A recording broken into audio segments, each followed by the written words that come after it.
What is up, travelers? It's me, Wolfwood, and I am back yet again with another crazy build. This time I'll be sharing with you a very unusual and unique melee build. But before we start, just a quick disclaimer. I make unorthodox builds, and the builds you'll see on my channel are mostly non-meta builds. I just love making builds, and I'm just sharing them with you guys. Alright, so without any delay, let's check on the build. So I call this build the explosive tackle and kick melee build. It's pretty straightforward. You basically kill enemies by kicking and tackling them to death. Yes, who needs a sword when you can just tackle and kick enemies? But kidding aside, this build is no joke. You can delete mobs, elites, and aberrations very easily. Now obviously this build cannot be used against all bosses, but as long as the boss is not flying, floating, or move a lot, you can kick bosses to death, like literally.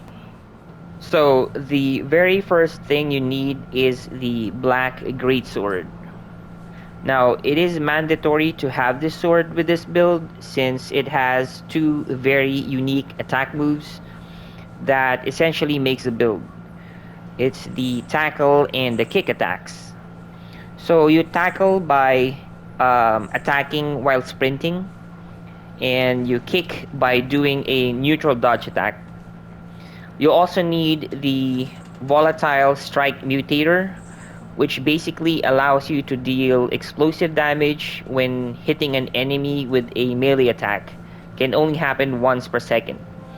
So basically, your tackle and kick attacks will deal explosive damage.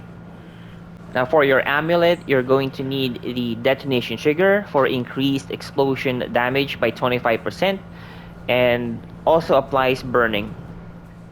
Next on the list is the burden of the excavator. So this basically increases your explosive damage by a whopping 35%. But this prevents your explosive damage to deal critical hits. So by now, you should already have a general idea how you deal so much damage with this build, and that is by increasing your explosive damage. With that said, equipping the Challenger and the Summoner archetypes gives you an additional 70% increase with your explosive damage.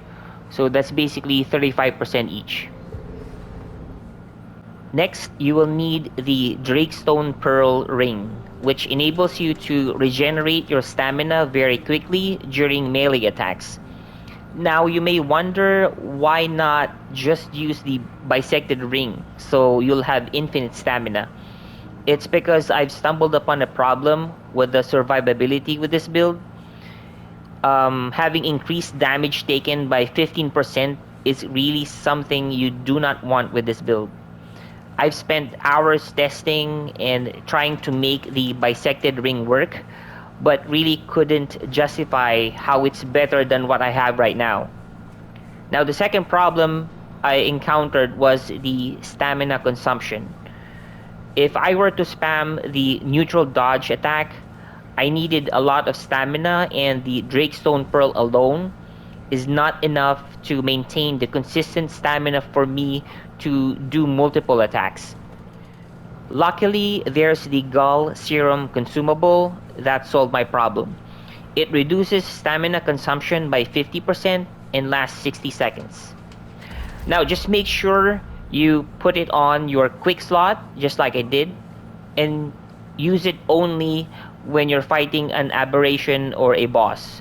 That's the only time you'll need it, since you can one-shot regular mobs and elites easily. The last two rings you will need will be the rerouting cable and the generating band rings.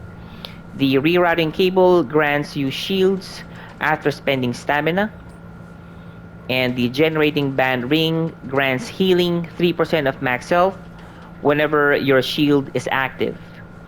And since we are going to spam the neutral dodge attack, this will consistently grants us shields and healing while attacking all at the same time.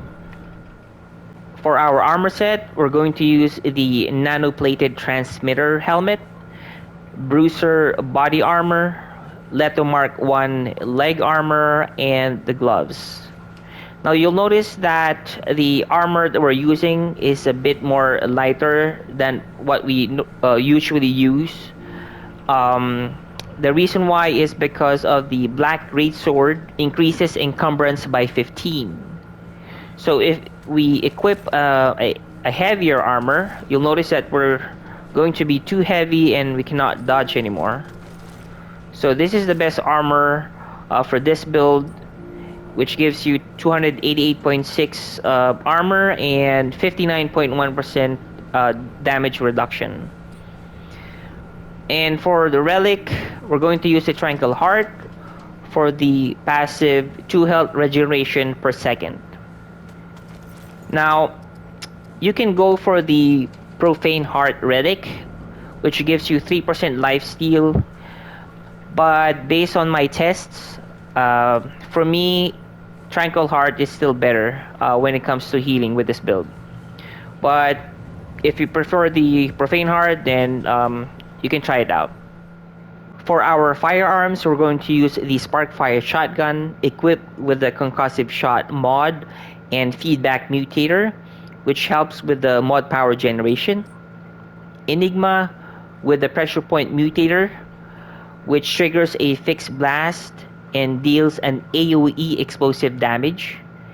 And since Enigma has 7 mod charges, this means I can inflict 7 AoE explosive damage with this weapon. And since we've been increasing our explosive damage so much, you'll be surprised how this weapon actually deals so much damage. Let me show you. So even without hitting the target, I'm going to deal so much damage. That's like 1,465 per shot. And that's a lot. Alright, so for our fragments and prism, you'd want to prioritize explosive damage, armor, movement speed. But you can also go for melee damage or total melee attack speed.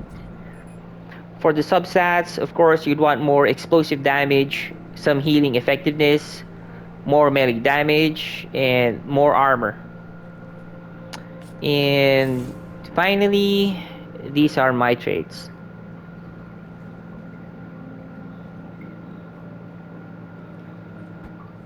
So just a reminder, apart from using the melee weapon to deal damage, always remember that you still have your ranged weapons with you.